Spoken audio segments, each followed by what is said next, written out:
Isko Moreno, pambili ng gamot kasi po wala ang pambili. Maraming salamat po.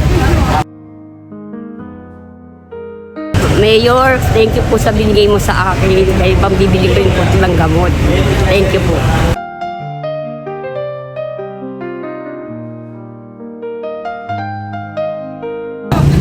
Maraming salamat po, Mayor, sa binigay mong tulong para sa assistance ko sa gamot ko. Maraming salamat po pati po kay Ma'am Apple.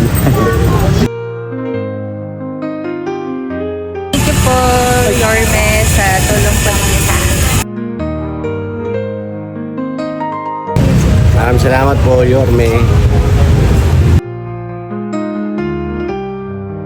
Thank you po kay Yorme, tsaka din po kay Ma'am Apple. Risco, thank you very much. Pasalamat po ako sa inyo dahil nga natanggap ko na po yung nahingi kong tulong para po sa akin sa pagpapagamot ko din. Makakatulong na po ito sa akin. Maraming salamat po, Yorme. God bless po. Maraming salamat ulit. Thank you, Lord. Hallelujah.